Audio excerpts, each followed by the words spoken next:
Si on m'avait dit, il y a quelques mois, que la maternité pouvait être une source de force, j'aurais probablement ri au nez de la personne. La vérité, c'est que j'étais à bout. Épuisée, je criais pour un rien, rongée par la culpabilité. Où était passée la femme que j'étais avant? Si cette description vous dit quelque chose, cette vidéo est pour vous. Je vais vous raconter comment j'ai transformé le burn-out parental en la plus grande force de ma vie.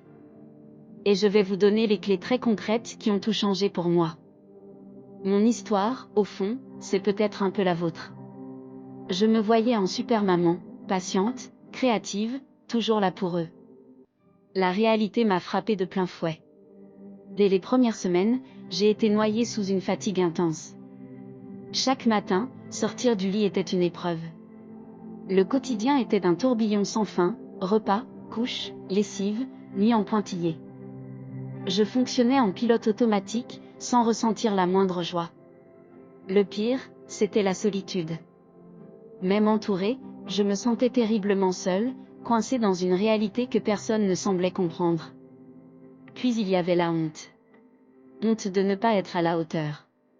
Honte de m'énerver contre mon enfant. Honte de ne pas profiter de chaque instant.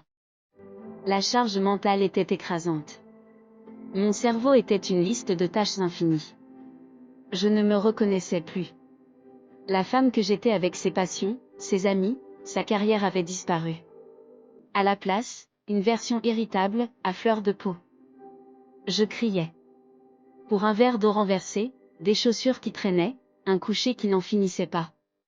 Chaque cri était un coup de poignard, suivi par une vague immense de culpabilité.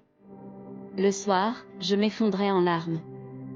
J'ai même pensé que mes enfants seraient plus heureux sans moi. Une pensée terrifiante, qui me montrait que j'avais touché le fond. Je subissais ma maternité. C'était ça, mon burn-out maternel, épuisement, saturation, perte totale de moi-même. Le déclic. Un mardi matin banal. Mon fils de 3 ans piquait une crise pour une tartine coupée en carré, non en triangle. J'ai senti la colère monter. J'ai croisé mon reflet dans la porte du micro-ondes, un visage tiré, les yeux cernés, au bord des larmes et de la rage. Ce qui m'a glacé le sang, c'est que j'ai vu la peur dans les yeux de mon fils. Il ne voyait pas sa maman. Il voyait une source de stress. Là, quelque chose a cédé. Le problème, ce n'était pas lui, ni cette stupide tartine. C'était moi. J'étais devenue une personne que je détestais, et je faisais porter le poids de ma noirceur à ceux que j'aimais le plus. Je me suis mise à pleurer, mais pour la première fois, ce n'étaient pas des larmes de désespoir. C'étaient des larmes de lucidité. Assise par terre, dans ma cuisine, j'ai pris une décision, je ne voulais plus seulement survivre.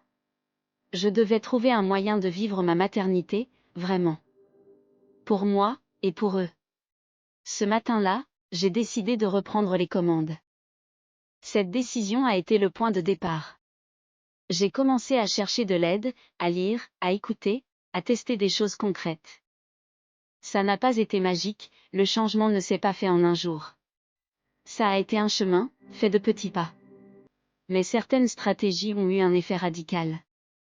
Je les ai regroupées en 3 grands piliers. Aujourd'hui, je suis toujours mère. Mes journées sont bien remplies, et oui, je suis encore fatiguée parfois. Mais absolument tout est différent. L'épuisement s'est mué en une nouvelle énergie. La culpabilité a laissé place à de la bienveillance envers moi-même. Je ne crie presque plus.